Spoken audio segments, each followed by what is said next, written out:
You're listening to Cinema IRL, the podcast that throws you into the movie and asks the question, what would you do? The Exorcism is a movie about making a movie remaking The Exorcist. That hurt my brain to even say, but damn, Russell Crowe really had his method acting on for that one. Amber and Scott discuss what they would do if facing off with a demon that has a slinky for a spine. And now, Cinema IRL. I wish I could switch places for just one day. You find yourself in the unique position. What would you do? Put yourself in my shoes. How do we handle this? What would you do? What would you do? How do you want to handle this? What would you do?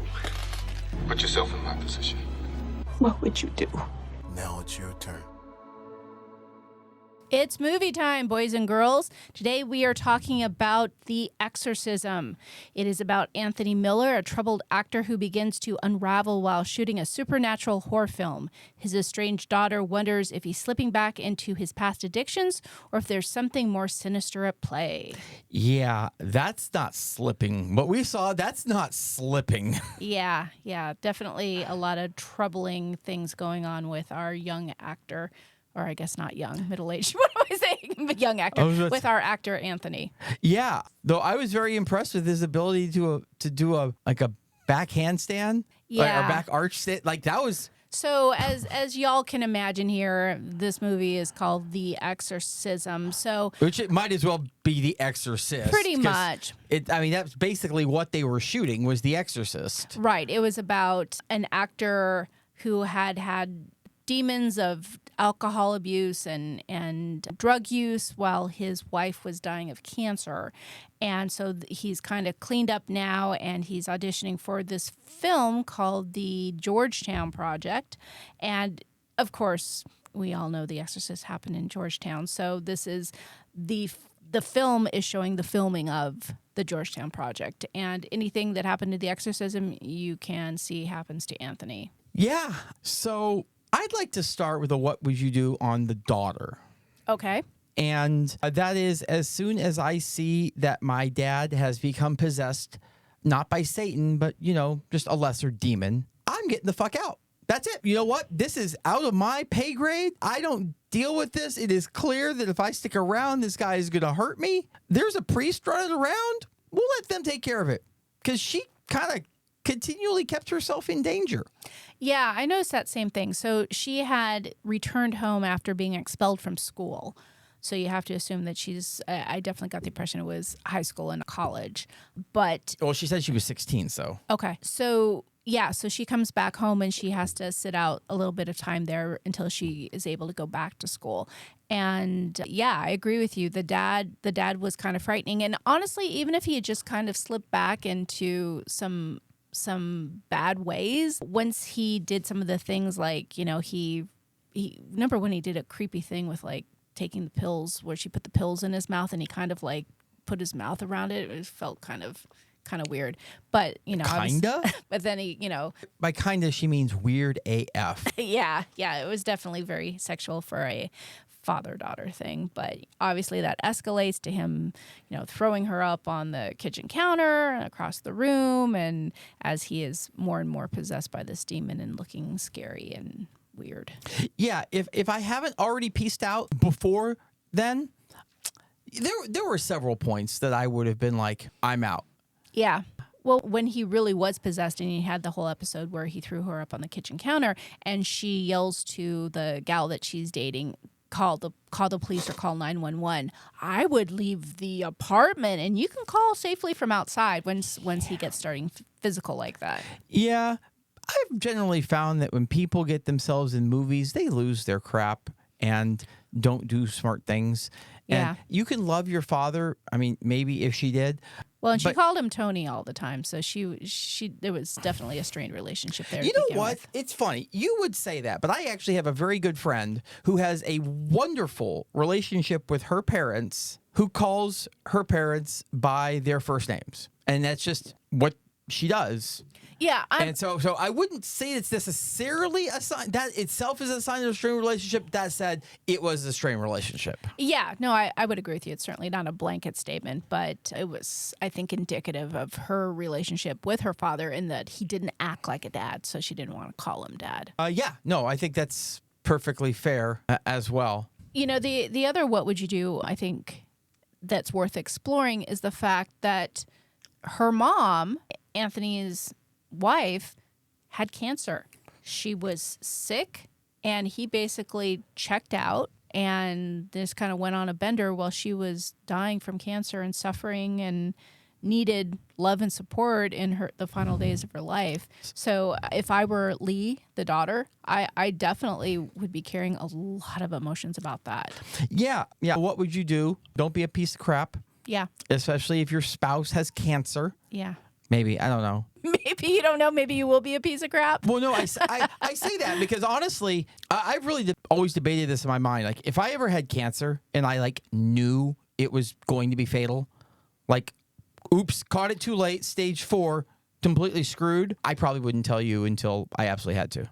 Seriously, I wouldn't tell you. Well, but you can only hide cancer for so long. Well, Because yes, remember, if you're getting treatment, there's physical signs of that, and then as you deteriorate, there's physical signs of that. I mean, I'm not saying you wouldn't know until I was dead, but I'm saying I'd hide it as long as I reasonably could because that's a burden for somebody else to have to live with. Now, if it's treatable, we talking and we get me treated because I'm not going to peace out because I've got stage 1 skin cancer. But if I've got the Trebek special, the stage 4 pancreatic, yeah, we're probably just going to peace. And good to know. I mean, honestly, because I wouldn't want to drag you through that.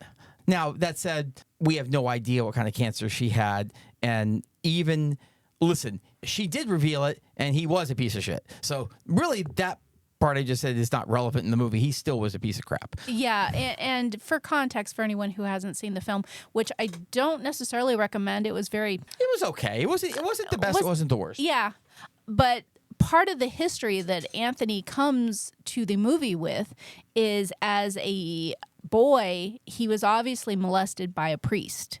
And so he comes to this film to shoot this film about a priest who's dealing with someone who is possessed by a demon, but he's got his own issues with priests. Yeah, and further on the what would you do, if I was the director, I wouldn't go up to my actor and say, hopefully that priest fucked some sense into you when you were 12. Yeah, the director was kind of frustrated by the lackluster performance. Even I was like, oh my God, he said that. Yeah, that was pretty messed up. I think it definitely started off with the director kind of rooting for Anthony since it seemed like his first film out of rehab.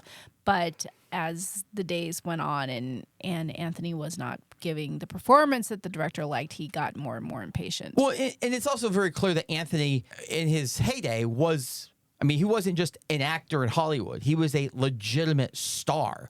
Because when the director asked him about it early on, he was like, don't you see the news? Yeah. And they even referenced later, what's it like to be the child of a movie star? Yeah.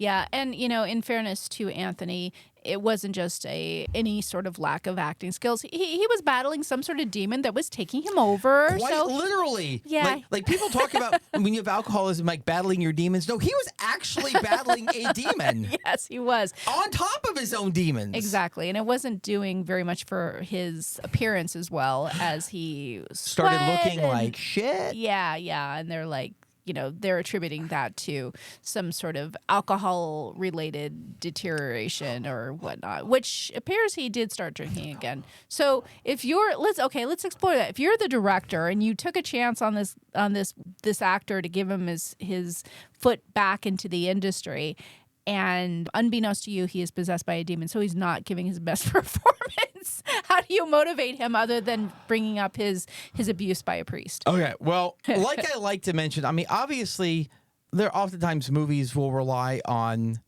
things that are not within the realm of reality to make it, a decent movie. In the real world, yes, exorcisms, maybe they happen. That doesn't mean they need to happen. Because there's actually a demon. It just might mean someone in the Catholic Church needs money, and they're like, you're possessed. No, but They usually seem to be pro bono. I've never seen a priest get paid in all of these films for an exorcism. Yeah, but I'm talking about the real world, the Catholic Church. Okay. Anyway, you're not thinking, demon possession. Oh, of course in the not. real You world. don't. That's not where you go to first. Yeah, no, you're thinking that dude's possessed by a bottle. Yeah, he's having withdrawal symptoms. So if you're the director, you're frustrated, and Yeah. I do get that level of frustration because, I mean, you cast these people, and not to mention the fact that he was already a replacement. Right, because the original actor had actually been killed by the demon earlier. which we, I mean, near the end we realize that's what happened.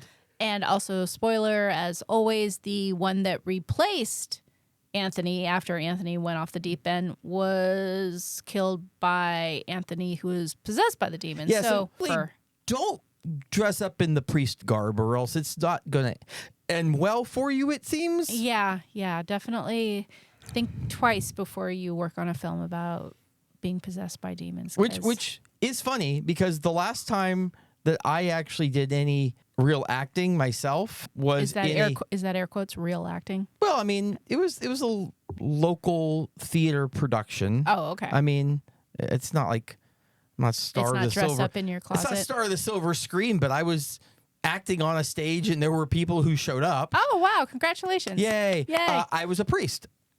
That explains so much. I absolutely was a priest. There's a Harlem Shake video out there. So just to give you an idea of how long ago that was. Got it. Yeah. No, Yeah, this is that's very bringing back interesting memories. information to have. So, but yeah, that probably makes sense because I shouldn't be wearing any.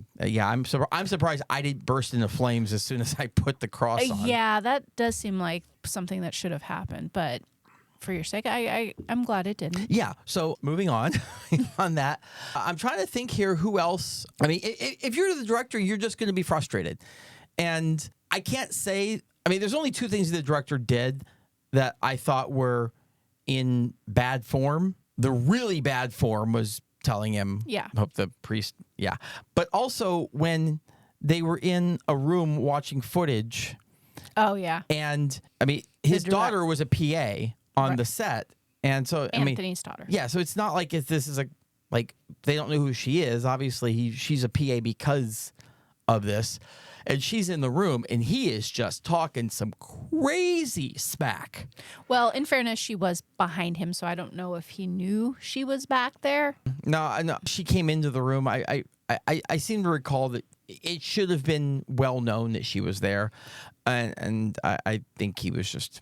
Well, I mean, he's the director. He's frustrated. He's going to say what he's going to say. He is. It just was a bad form, or I might have used slightly kinder words. But outside of that, his frustration was for me completely justifiable. Yeah, and in the scene that you're talking about, he said like, "Oh, this guy is such a drunkie. He's just terrible. He's ruining the movie or something like that." Yeah, he's possessed by a bottle. Or he said something like that. Yeah. So, as we look at the possession and how the film progresses here, ultimately the real priest, who is an advisor to the film, winds up stepping up to take one for the team and basically goes up to Anthony, who is currently possessed, and says to the demon, "Come on, come at me. I got you. Come jump over to me," which the demon happily does pretty quickly. I was actually kind of surprised. The demon's like, okay, sure. Yeah. So if in a what would you do moment, if I were the priest, I know he's probably trying to save a soul there in Anthony being possessed, but I don't know if I would say jump on over and you got me, because very quickly after that happened, he went up in a blaze of fire. Yeah, though, I don't know. The whole we're going to chant. And I was a little disappointed in the chanting. For anyone who sees the film, they kind of did the, Mother Mary, pray with us, Saint Christopher, pray for us kind of a thing. And I actually found that